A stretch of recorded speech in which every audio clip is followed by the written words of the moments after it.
Benar pujian ini ya Bapak, bila rohmu turut bekerja, tidak ada yang mustahil bagi orang percaya. Sepertinya tidak mungkin kami mengalami perubahan kodrat. Tetapi oleh karena rohmu sendiri yang bekerja, maka tidak ada yang mustahil. Terima kasih kalau pagi ini anak-anakmu boleh berkumpul bersama, beribadah, berbakti, memuji serta mengagungkan Engkau. Bapa, kami percaya Engkau hadir di tengah-tengah kami. Kami rindu untuk mendengarkan suara-Mu. Oleh sebab itu, kiranya Engkau sendiri yang berbicara kepada setiap kami. Pakailah anak-Mu ini, karena kami tahu, kami sadar tanpa roh-Mu, hamba-Mu tidak ada apa-apanya. Oleh sebab itu, kiranya semuanya untuk hormat kemuliaan-Mu. Tolong dan berkati kami semua ya Bapak. Urapi, berikan kami hikmat, bahasa yang sama. Sehingga kami boleh mengerti bahkan menghidupi firman-Mu. Hidup kami boleh berubah sehingga semakin hari kami boleh semakin berkenan di hadapan-Mu. Itulah sejatinya yang menjadi kerinduan setiap kami. Oleh sebab itu berbicaralah, kami sudah siapkan hati, jiwa dan roh kami, dan kami siap mendengarkan hanya di dalam nama Yesus. Haleluya. Mari setiap kita yang siap katakan bersama, amin, amin. Silahkan duduk Bapak Ibu Saudara yang dikasihi Tuhan. Shalom Bapak Ibu, yang di atas shalom. Ya, mungkin yang ada di Wonogiri atau di tempat lain dimanapun saudara berada yang sedang mengikuti live streaming ini. Saya juga ucapkan shalom. Saya percaya Bapak Ibu Saudara sekalian saat ini dalam keadaan baik tanpa kurang suatu apapun juga. Kalau Bapak Ibu ada di tempat ini itu semua oleh berkat kemurahan serta pertolongan daripada Tuhan. Katakan amin. Oleh sebab itu, saya ajak saudara beri kemuliaan buat Tuhan kita terlebih dahulu. Tengok kanan kiri, kasih senyum yang terbaik, tanda saudara penuh dan limpah dengan sukacita dan syukur. Haleluya. Bapak Ibu, saya percaya bahwa Bapak Ibu sekalian tidak asing dengan kata atau istilah Pentakosta, yang mana merupakan salah satu dari 5 hari raya umat Nasrani. Kita tahu ada yang namanya Natal, yaitu hari kelahiran Tuhan Yesus. Lalu Jumat Agung, yaitu kematian Tuhan Yesus. Lalu Paskah. Apa itu Paskah saudara? Kebangkitan Tuhan Yesus. Disusul kemudian ada kenaikan Tuhan Yesus. Di mana belum lama kita juga merayakannya. Baru hari Kamis kemarin. Betul saudara? Dan Pentakosta. Apa itu Pentakosta yang saudara tahu? Apa? Turunnya Roh Kudus. Nah, biasanya itu dirayakan kalau tahun ini jatuhnya besok Minggu, tanggal 23 Mei. Ya. Nah, sejatinya Bapak Ibu Saudara yang namanya Pentakosta itu bukan hari raya orang Kristen, melainkan hari raya orang atau bangsa Yahudi.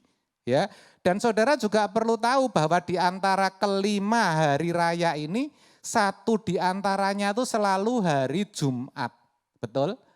Dan 2 di antaranya itu selalu hari Minggu. Apa itu yang hari Minggu? 1, Paskah. Ya, kenapa? Kok jatuh hari Minggu? Karena dihitung 3 hari berjalan setelah Tuhan Yesus disalib alias Tuhan Yesus meninggal. Sedangkan Pentakosta itu dihitung 50 hari setelah kebangkitan Tuhan Yesus. Makanya kedua hari raya ini sepertinya tidak diliburkan. Kok sepertinya enggak ada tanggal merah ya Pak? Karena otomatis tanggal merah karena jatuh hari apa? Hari Minggu. Tadi sudah saya katakan, kalau nggak percaya saudara bisa hitung Paskah kemarin saya lihat di kalender itu tanggal 4 April saudara. Nah kalau 4 ditambah berapa? 50, hari yang ke-50 itu jatuhnya tanggal 23. Ya, April itu isinya 30. Berarti kalau 4 kurangi 30 kan jadi 27, betul ya? 27 ditambah 23 berapa? Tanggal 23, besok Minggu. Sekali lagi itu hari raya bangsa Yahudi. Mereka menyebutnya bukan Pentakosta, tetapi mereka menyebutnya Kamisim Yom. Kamisim itu 50, Yom itu artinya hari. Jadi hari ke-50 dihitung sejak hari Paskah. Begitu saudara. Nah kalau saudara perhatikan 50 itu sebetulnya sama dengan minggu ke-7 setelah Paskah. Maka sering juga disebut hari raya 7 minggu atau hari raya 7 sabat saudara. Begitu, itulah sedikit latar belakang tentang yang namanya apa? Pentakosta. Nah yang banyak diketahui oleh jemaat, orang awam, yaitu tadi, yaitu bahwa Pentakosta itu turunnya Roh Kudus. Tetapi sebetulnya kita harus tahu lebih detail, tidak sekedar itu. Kenapa? Karena saya katakan kepada saudara bahwa sesungguhnya kelima hari raya tadi mencerminkan peristiwa-peristiwa di mana karya Allah akan keselamatan di dalam Kristus Yesus itu dinyatakan saudara. Maksudnya apa? Maksudnya setiap peristiwa itu merupakan rencana Allah untuk menyelamatkan manusia. Jadi yang namanya Natal, Jumat Agung, kemudian Paskah, kemudian kenaikan, kemudian Pentakosta, itu bobotnya sama pentingnya. Gampangnya kalau Tuhan Yesus tidak lahir atau datang ke dalam dunia, maka karya keselamatan nggak mungkin terjadi. Begitu juga kalau keempat-empatnya terpenuhi tetapi Roh Kudus tidak turun, tidak dituangkan, juga keselamatan tidak bisa terjadi. Aneh ya saudara, kalau kita pikir kenapa kebanyakan orang Kristen menjadikan Natal itu hari raya yang terbesar. Lainnya dianggap sepertinya atau dikesankan itu lebih enggak penting begitu. Padahal enggak, semua itu merupakan rencana Allah untuk menyelamatkan manusia. Sekali lagi kembali kepada Pentakosta yang banyak diketahui adalah bahwa Pentakosta itu adalah hari turunnya Roh Kudus. Apa salah Pak? Enggak salah. Lah kenapa banyak orang bisa memahami seperti itu? Nah karena pada waktu itu peristiwa Pentakosta itu sendiri merupakan peristiwa yang heboh saudara. Yang spektakuler. Ya, dan peristiwa Pentakosta itu bisa kita baca di dalam Kisah Para Rasul 2 ayat 2 sampai 4 saudara. Di mana dikisahkan pada waktu itu para murid Yesus lagi duduk-duduk dan berdoa di loteng Yerusalem. Kemudian terdengarlah tiupan angin yang sangat kencang, begitu gemuruh. Lalu tampaklah lidah-lidah seperti nyala api yang bertebaran di mana-mana. Lalu hinggap kepada para murid, lalu para murid mengucapkan atau berbicara dalam bahasa-bahasa lain. Lebih jelasnya kalau kita baca Kisah Para Rasul 2 ayat 2 sampai 4. Tiba-tiba turunlah dari langit suatu bunyi seperti tiupan angin keras yang memenuhi seluruh rumah di mana mereka duduk. Dan tampaklah kepada mereka lidah-lidah seperti nyala api yang bertebaran dan hinggap pada mereka masing-masing. Maka penuhlah mereka dengan Roh Kudus, lalu mereka mulai berkata-kata dalam bahasa-bahasa lain, seperti yang diberikan oleh Roh itu kepada mereka untuk mengatakannya, saudara. Pernah enggak sih saudara bayangin peristiwa Pentakosta kala itu, di mana situasinya masih maksud saya para murid perasaannya masih diombang-ambingkan. Apa yang dialami para murid ketika Tuhan Yesus mengalami aniaya berat, kemudian mati disalib sebagai guru, ya, mereka mati dengan cara disalib, hati mereka habis, saudara. Kemudian hari yang ketiga bangkit, banyak yang tidak mengakui kebangkitannya, perasaan ini diombang-ambingkan. Lalu melihat sendiri bahwa Tuhan Yesus naik ke surga sampai bengong, saudara. Perasaannya masih diombang-ambingkan. Kemudian ada satu peristiwa yang mereka alami seperti ini, saudara. Wah, itu kalau didengar, apalagi didengar mereka yang gak suka. Oh, hater-hater kalau zaman sekarang ya. Pasti saya percaya peristiwa itu merupakan peristiwa yang heboh. Seandainya itu terjadi saat ini, pasti itu viral, saudara. Di sosial media pasti viral.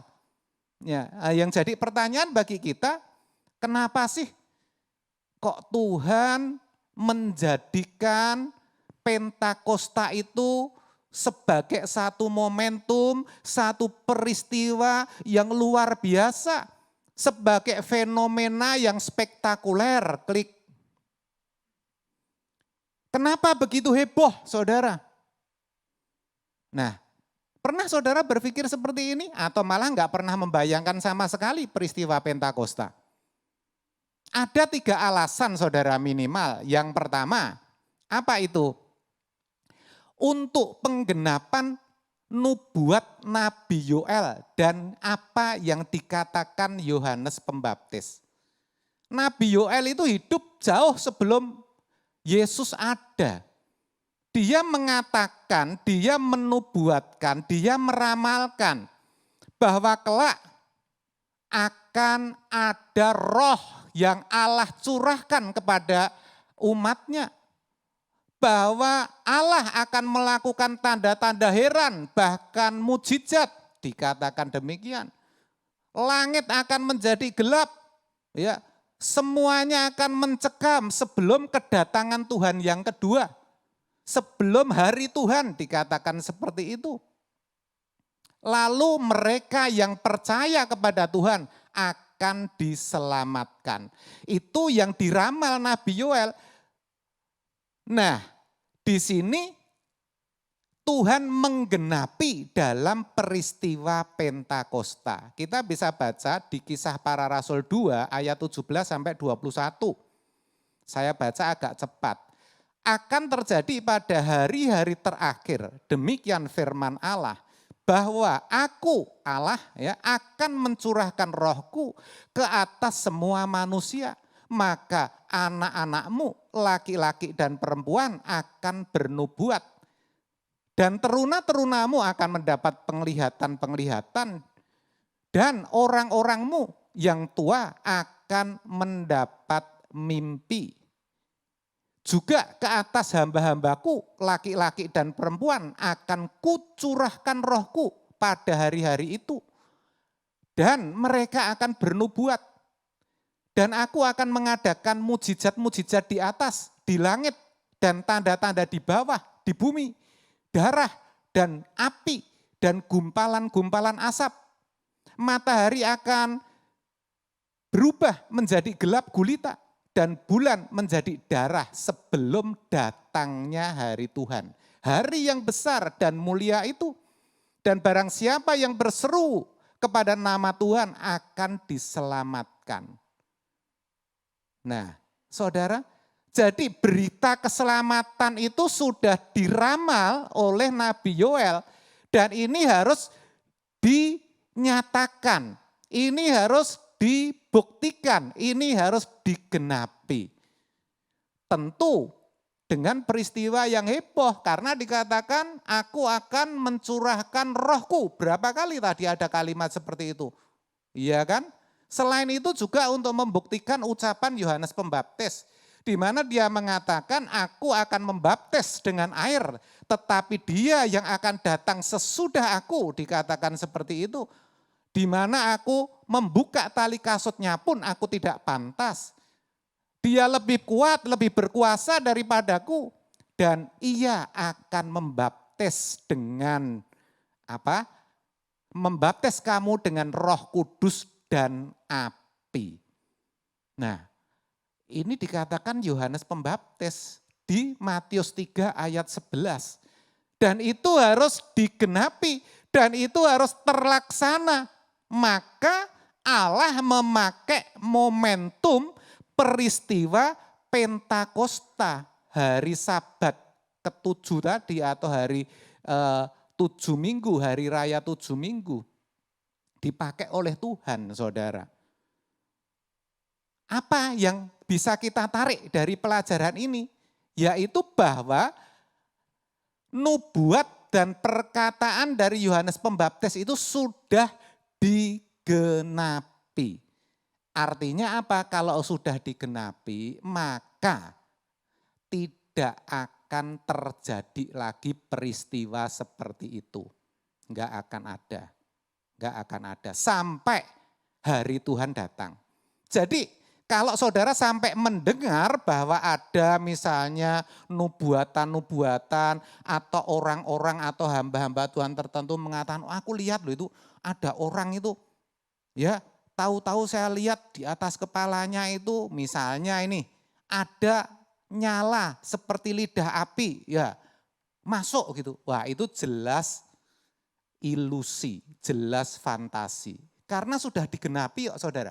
Enggak mungkin terjadi lagi. Yang namanya peristiwa Pentakosta itu cuma satu kali. Kalau sudah digenapi, ya sudah saudara. Tidak akan pernah ada lagi. Itulah pentingnya kita memahami Pentakosta secara benar saudara. Lalu yang kedua, kenapa mesti peristiwanya itu spektakuler? Ini bukan gejala atau fenomena alam, tetapi fenomena ilahi, berasal dari Allah. Kenapa begitu heboh? Yang kedua, untuk membuktikan kepada dunia pada umumnya dan bangsa Yahudi secara khusus bahwa Roh Kudus itu sudah hadir untuk menggenapi rencana Allah. Roh Kudus itu sudah turun untuk menggenapi rencana Allah. Rencana Allah itu apa toh? Tadi sudah saya sebutkan di awal, untuk menyelamatkan manusia. Untuk menyelamatkan manusia itu perangkatnya apa toh? Yesus lahir, Yesus mati, Yesus bangkit, Yesus naik ke surga, Roh Kudus turun. Ini 5 saudara. Ini harus dibuktikan. Harus dibuktikan saudara. Maka dengan peristiwa Pentakosta sesungguhnya peneguhan atau tanda atau untuk membuktikan kepada seluruh dunia dan bangsa Yahudi bahwa Roh Kudus sudah hadir, bahwa Roh Kudus sudah turun. Itu artinya jalan keselamatan Allah dalam Kristus Yesus sudah digenapi. Dengan kata lain apa? Jalan keselamatan itu sudah diberikan, sudah terbuka bagi seluruh dunia. Tinggal orang mau ngikutin enggak. Sudah terbuka kok, nyata kok. Masuk akal semua kok. Nalar kok saudara. Tangkep. Artinya apa lagi? Artinya kalau Roh Kudus itu sudah turun, berarti Roh Kudus itu sudah bekerja dengan giat sejak saat itu. Roh Kudus itu sudah bekerja giat sejak saat itu. Oleh sebab itu kalau ada orang-orang atau misalnya gereja atau ibadah-ibadah yang dinamakan ibadah menantikan turunnya Roh Kudus atau ibadah pencurahan Roh Kudus atau apapun namanya, perhatikan, itu sebetulnya tidak tepat kalau tidak boleh dikatakan salah. Kenapa? Ya jelas karena Roh Kudus sudah turun kok. Nah, banyak orang yang tidak mengetahui kebenaran ini. Sehingga seakan-akan ya ibadah-ibadah atau persekutuan yang demikian itu mengesankan, memang tidak dikatakan secara langsung, tetapi mengesankan kepada jemaat, kepada orang Kristen, bahwa ketika kita mengadakan ibadah-ibadah semacam itu, Roh Kudus itu turun. Roh Kudus itu akan melawat umatnya. Wah, ini salah saudara. Saya harus memberanikan diri mengatakan ini pembodohan saudara. Kenapa? Seperti tadi kita tahu Roh Kudus sudah turun. Sehingga apa? Sehingga banyak orang Kristen di bawah alam sadarnya itu digiring saudara. Supaya hadir dalam ibadah-ibadah seperti itu dengan tujuan dan maksud-maksud tertentu. Misalnya apa? Untuk mendapat lawatan Roh Kudus. Untuk bisa memperoleh bahasa roh. Agar bisa mendapat kelepasan. Agar mendapat kesembuhan dari sakitnya. Agar keluarganya dipulihkan. Lalu di antara mereka ada yang melakukan doa-doa secara khusus atau berpuasa. Kenapa mereka bisa lakukan itu? Karena mereka berpikir di bawah alam sadarnya bahwa Tuhan melawat umatnya itu hanya di gereja. Hanya melalui ibadah-ibadah yang demikian. Hanya melalui KKR. Disebutkan seperti itu. Saudara, apa salah Pak pertanyaannya kalau berdoa secara khusus kemudian berpuasa? Saya enggak mengatakan salah saudara. Tetapi harusnya kalau mau berdoa secara khusus dan berpuasa itu bukan hari-hari itu. Tapi setiap saat saudara. Saudara harus lakukan itu setiap saat. Saudara enggak perlu menunggu lawatan Tuhan di hari-hari tertentu. Kenapa? Karena Roh Kudus sudah turun, Roh Kudus sudah dituangkan. Bahkan Tuhan sudah menyediakan berkat-berkatnya yang luar biasa, menyatakan kehadirannya, melawat umatnya setiap hari, saudara. Setiap hari, saudara. Lalu apa yang harus kita perbuat? Nah, sebagai orang percaya, sebagai orang Kristen, kita harus terus atau selalu mencari kebenaran dan wajah Tuhan. Supaya apa? Supaya kita bisa memperoleh lawatannya itu setiap hari. Dimanapun kita berada, enggak selalu di gereja. Yang namanya lawatan Tuhan itu bukan terjadi hanya di gereja, melalui KKR, atau ketika kita memuji atau menyembah Tuhan. Enggak saudara, saat saudara bekerja, saudara bisa dilawat Tuhan. Saat saudara mengasuh anak, pergi ke pasar, ada di kantor, Tuhan melawat saudara itu setiap saat. Persoalannya saudara sadar atau enggak. Nah, seperti itu. Itu yang harus kita sadari dan kita pahami mengenai Pentakosta, saudara. Saudara ngerti yang saya maksudkan? Kenapa saya berkata begitu? Karena saya dulu juga seperti itu, saudara. Saya seperti itu. Waktu saya belum bergereja di tempat ini, saya pikir kalau ada KKR, ya, saya pikir wah mudah-mudahan saya nanti dapat bahasa roh, mudah-mudahan nanti saya disembuhkan, mudah-mudahan saya mendapat lawatan Tuhan.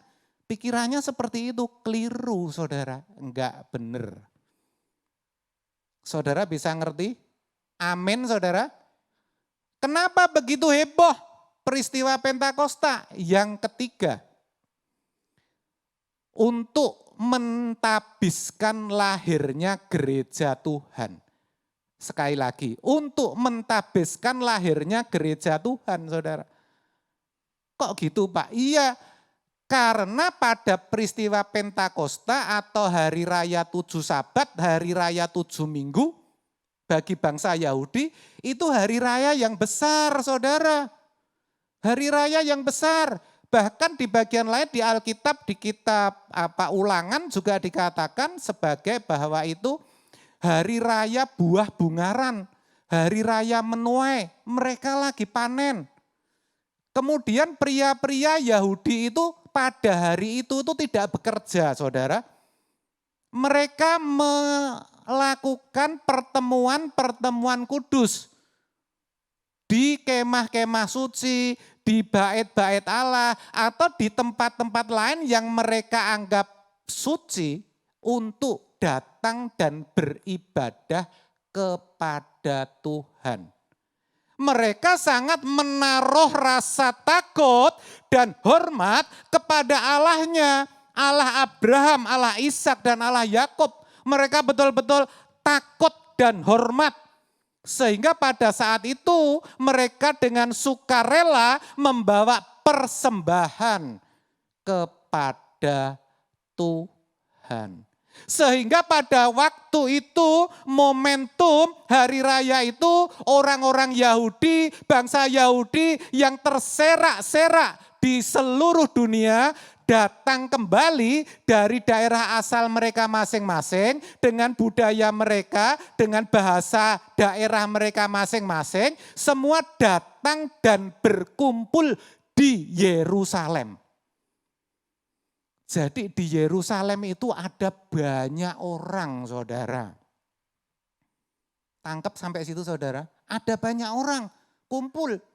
Ibaratnya kalau di Indonesia itu ada yang bahasa Batak, ada yang bahasa Melayu, bahasa Batak, bahasa misalnya Jawa, ada bahasa Sunda, wah macam-macam, tapi orang Indonesia semua, itu orang Yahudi semua, saudara.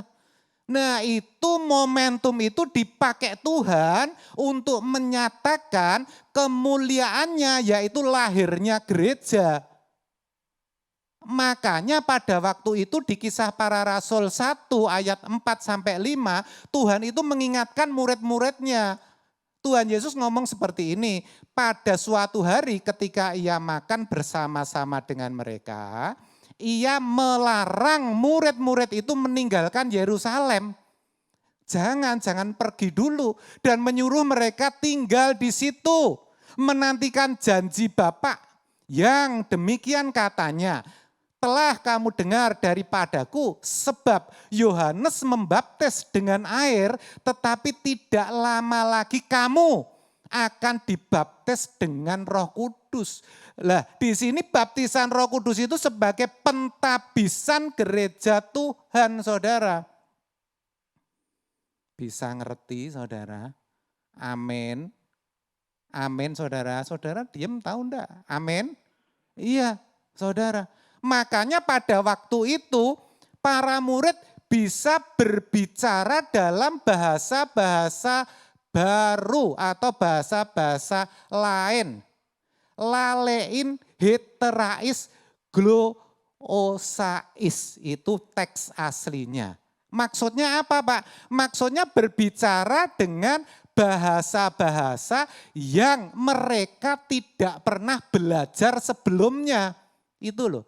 Mereka nggak pernah belajar sebelumnya bahasa-bahasa itu.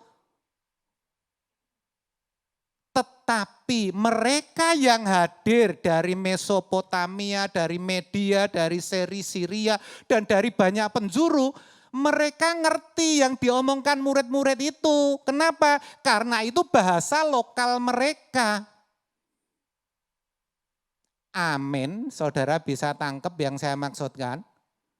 Itulah kenapa. Makanya peristiwa itu dibuat spektakuler oleh Tuhan. Ketika semua berkumpul ditabiskan jadilah gereja. Namanya gereja itu kan persekutuan saudara. Harus ada sekelompok orang. Kalau saya renungkan kejadian-kejadian ini, sungguh Allah kita itu dahsyat. Allah kita itu luar biasa, maha cerdas dan maha bijaksana. Lalu pertanyaannya sekarang Pak, kalau kita memperingati Pentakosta, apa yang mesti kita ingat kan begitu? Yang mesti kita ingat itu apa? Yang mesti kita perhatikan? Nah, saya kasih tahu saudara, yang pertama yang harus kita perhatikan, bahwa apakah hidup kita itu sudah dalam pimpinan Roh Kudus? Itu. Jadi kalau saudara hadir besok Minggu ibadah buhana yang khotbah pagi, itu pas ngepasin Pentakosta. Saudara harus pertanyakan kepada diri saudara, apakah hidupku ini sudah dipimpin oleh Roh Kudus atau belum?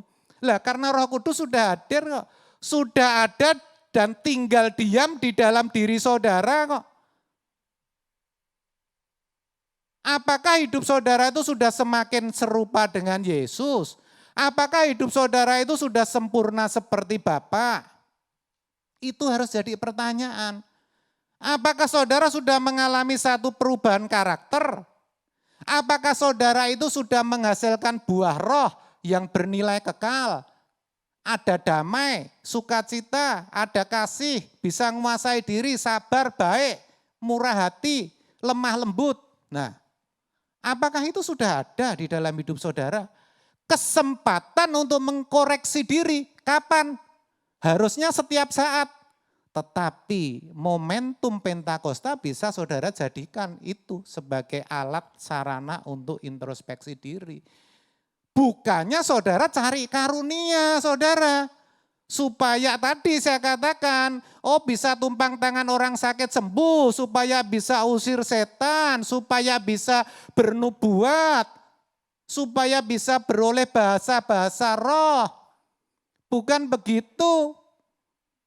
Loh Pak, apa enggak boleh Pak? Loh boleh.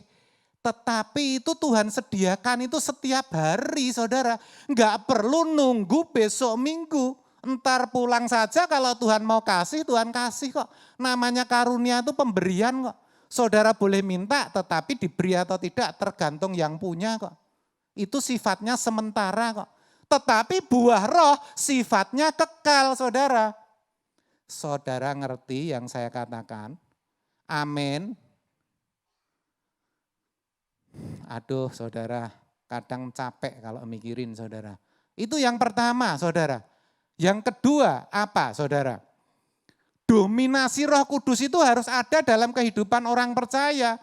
Maksudnya apa? Maksudnya orang itu bisa lihat bahwa hidup saudara itu seirama dengan Roh Kudus. Bahwa hidupmu itu dipimpin oleh Roh Kudus. Itu penting saudara. Dominasi itu artinya itu menonjol. Jadi peran Roh Kudus dalam hidupmu itu menonjol sekali.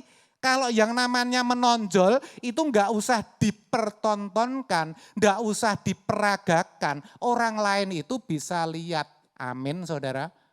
Pertanyaannya sekarang saudara tanya keluarga saudara, teman-teman saudara. Dominasi Roh Kudus dalam hidup saudara itu kelihatan atau enggak? Saudara itu sudah kelihatan seperti Yesus atau serupa dengan dunia? Pertanyaannya seperti itu saudara.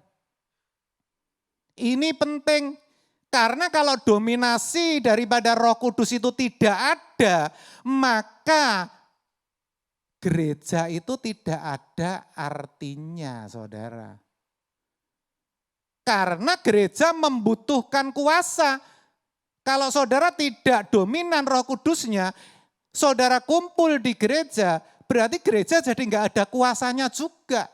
Gereja itu ibarat tempat pertemuan, ibarat seorang motivator menyampaikan motivasi kepada orang yang duduk di hadapannya. Ada sebagian gereja-gereja tertentu yang begitu glamor, saudara. Orang yang datang cenderung mendapatkan hiburan. Itu tidak ada kuasanya, jangan keliru saudara. Lah kalau gereja sampai tidak ada kuasanya, gereja ini tidak akan bertumbuh, gereja ini mati. Karena kuasa itu dibutuhkan oleh gereja untuk pelayanan saudara.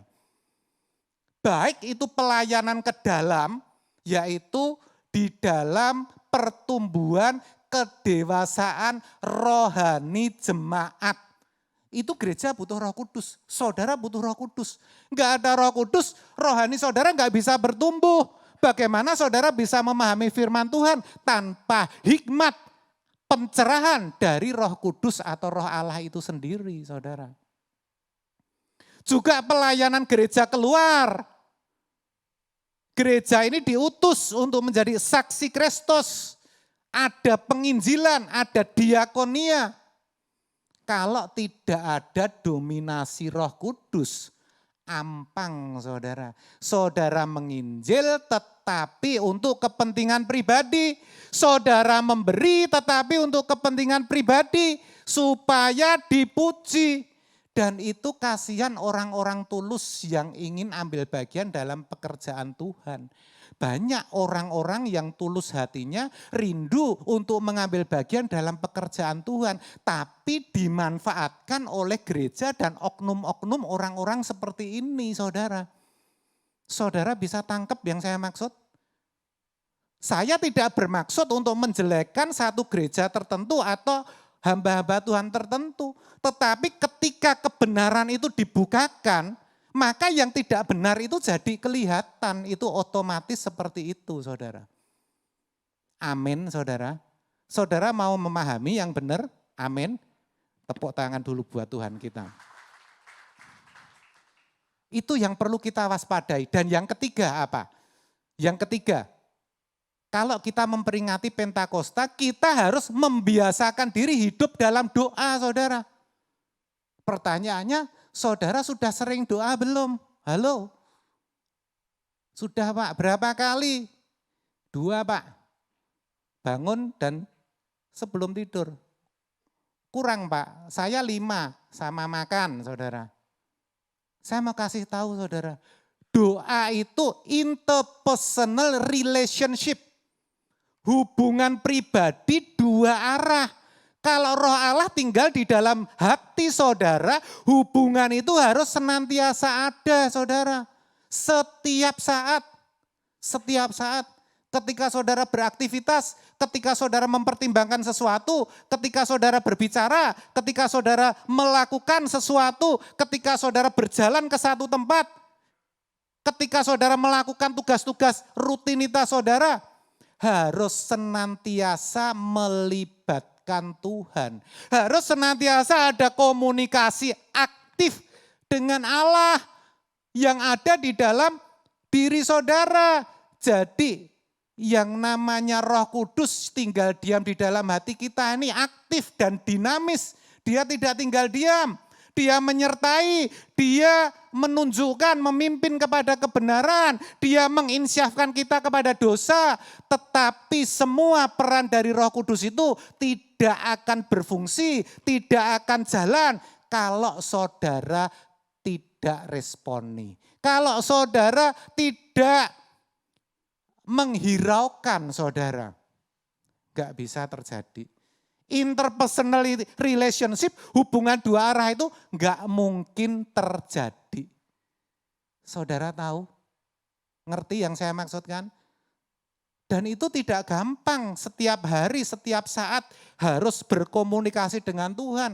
Tapi di perjanjian lama Daud melakukan hal itu. Saudara bisa cari itu. Sebelum dia tempur, dia tanya, Tuhan aku harus nyerang Filistin enggak? Dia tanya gitu.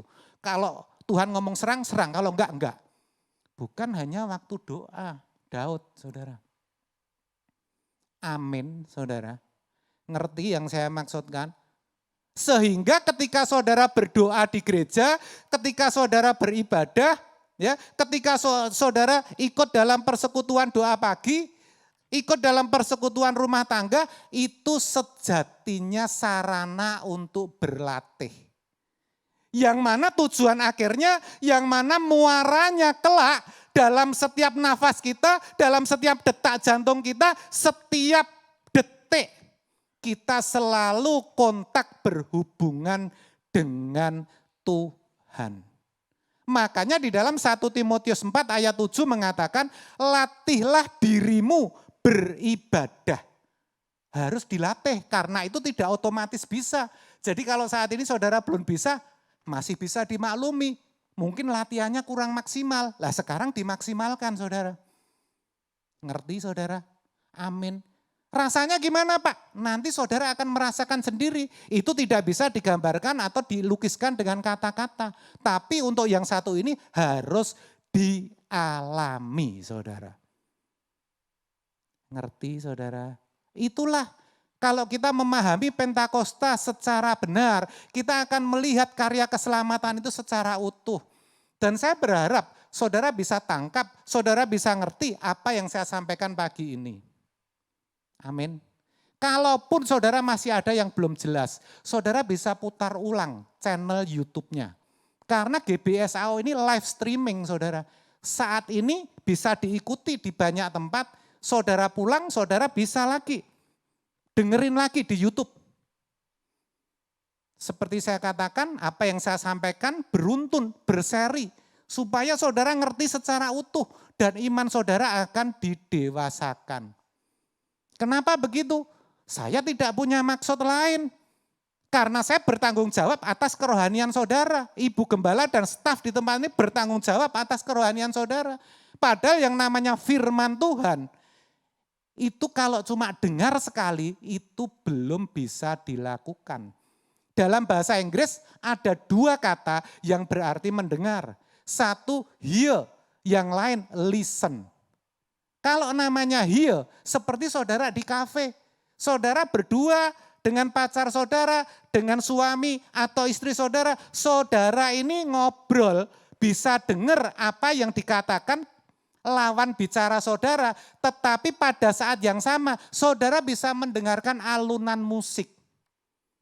Lah, mendengar alunan musik ini namanya mendengar secara pasif. Dalam bahasa Inggris namanya hear. Kelihatannya saudara sepaneng kayak gini ya, tapi itu termasuk hear, pasif. Saudara harus listen to, saudara harus sengaja fokus dengerin sampai bisa. Saya katakan beberapa minggu terakhir ini, firman Tuhan itu harus sampai melukai hatimu. Kalau belum melukai hatimu, belum jalan.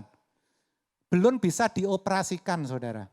Nah sekarang saudara tinggal mau yang mana, mau Roh Kudus bisa bekerja maksimal atau enggak. Kalau saudara mau Roh Kudus bekerja maksimal, harus firman Tuhan ini melukai hatimu. Seperti kalau kamu dilukai atau dijahati oleh orang. Wow, kelihatan dari perbuatanmu, muncul dalam perkataanmu, sama. Kalau firman Tuhan sudah melukai hatimu, akan terlihat dari tutur katamu, akan terlihat dari perbuatanmu, dari sikap hidupmu. Mau belajar sungguh-sungguh? Mau dengerin ulang? Tuhan Yesus memberkati. Amin.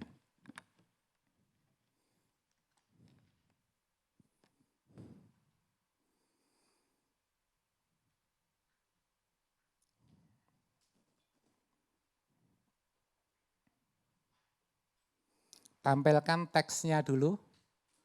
Ya, kita akan pujikan ini. Jagaku Tuhan dalam kebenaran, supaya Roh Kudus tetap jaga. Jagaku Tuhan jagaku dalam kesucian. Lanjut teksnya. Ya, rinduku tetap di dalammu, menikmati indahnya hadiratmu Tuhan. Ku percaya kau setia, pegang tanganku. Biarlah Roh Kudus pegang tangan saudara. Roh Kudus yang memimpinku sampai sempurna. Amin saudara.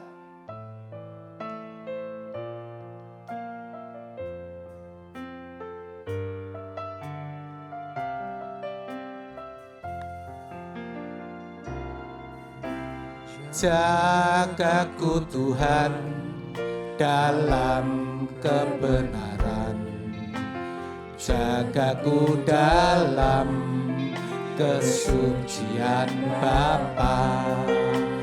Rinduku tetap di dalam-Mu, menikmati indahnya hadirat-Mu Tuhan.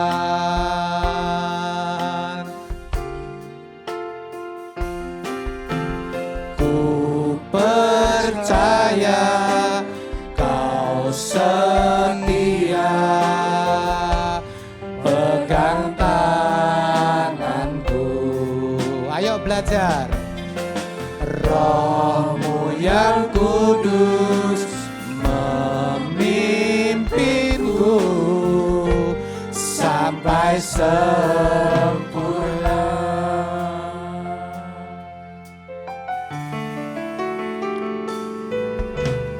Jagaku Tuhan dalam kebenaran, jagaku dalam kesucian Bapa. Rinduku tetap di dalam-Mu, menikmati indahnya hadirat-Mu Tuhan.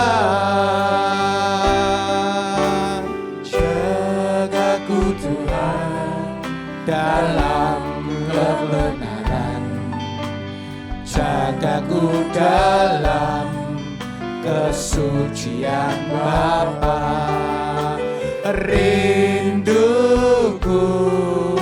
tetap di dalam-Mu, menikmati indahnya hadirat-Mu Tuhan. Ku percaya Kau setia, pegang tanganku. Roh-Mu yang kudus memimpinku sampai sempurna.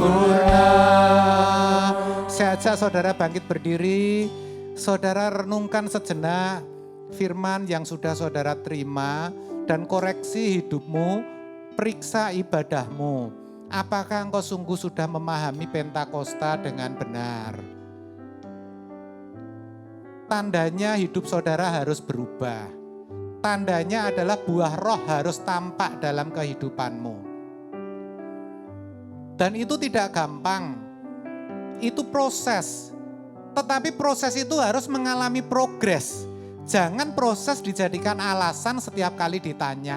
Hidupmu sudah berubah, proses Pak. Tetapi tidak ada progres atau kemajuan. Hidup saudara harus ada kemajuan, ada progres. Saudara bisa kok, saya katakan saudara bisa. Karena Roh Allah sendiri yang akan menuntun. Roh Allah yang akan pegang tangan saudara, tunjukkan apa yang saudara akan lakukan. Oleh sebab itu pujikan pujian ini dengan sungguh-sungguh. Saudara bisa lihat teksnya, jangan takut salah, suarakan. Biar jemaat memujikan sendiri. Musik bisa mengiringi. Jemaat sendiri.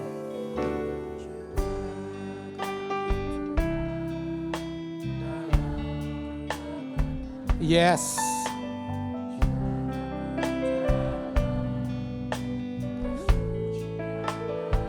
Amin, Bapak engkau dengar.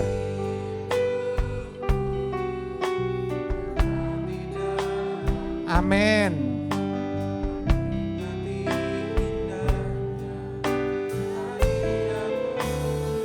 Lagi mulai awal.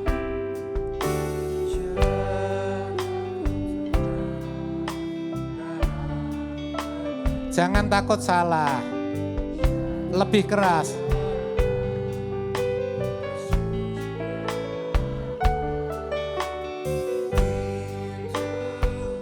Yes. Benar Tuhan.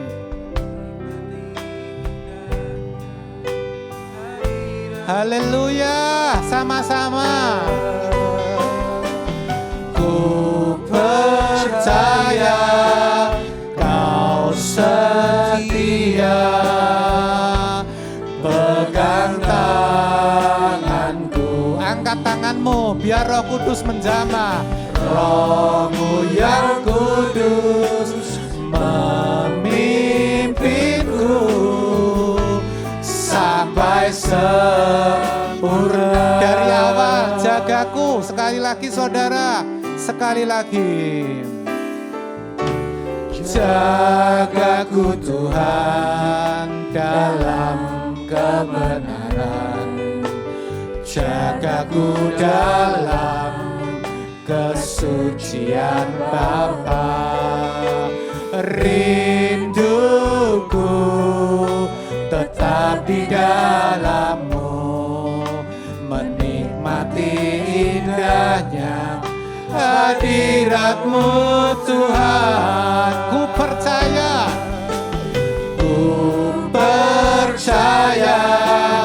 Kau setia, pegang tanganku. Percayalah, hidup saudara berubah kalau saudara hidup seirama dengan Roh Kudus. Pimpinku sampai sempurna. Ku percaya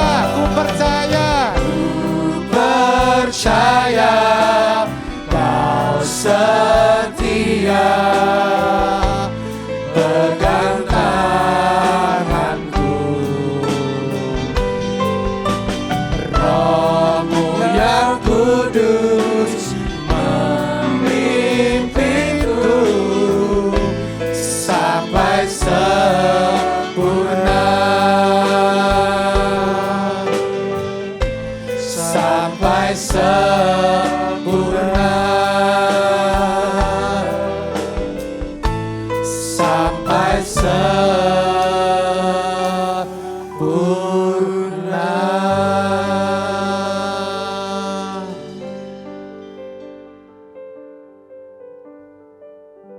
Terima kasih ya Bapa, oleh kebenaran firman-Mu yang membebat hati setiap kami. Kami jadi tahu makna Pentakosta yang sebenarnya. Ampuni kami ya Bapak, kalau selama ini kami sering tidak tepat. Bapak, biarlah Roh-Mu yang kudus sendiri yang memimpin hidup kami. Kau pegang tangan kami hari ke sehari. Kami akan terus berjuang untuk mencari kebenaran, untuk menemukan wajah-Mu ya Bapak. Tuntun kami sampai sempurna. Kami percaya Engkau Allah yang bangkit dan hidup. Dan kami percaya kami bisa untuk sempurna seperti yang Kau kehendaki. Terima kasih memberkati setiap kami yang mengikuti ibadah ini. Jemaat Alfa Omega atau siapapun dimanapun berada. Kiranya berkat yang daripada Tuhan senantiasa menyertai kami semua. Terima kasih ya Bapak, di dalam nama Yesus kami sudah berdoa, memohon serta mengucap syukur. Mari setiap kita yang sudah diberkati dan percaya, katakan bersama-sama. Sekali lagi beri kemuliaan bagi Tuhan kita.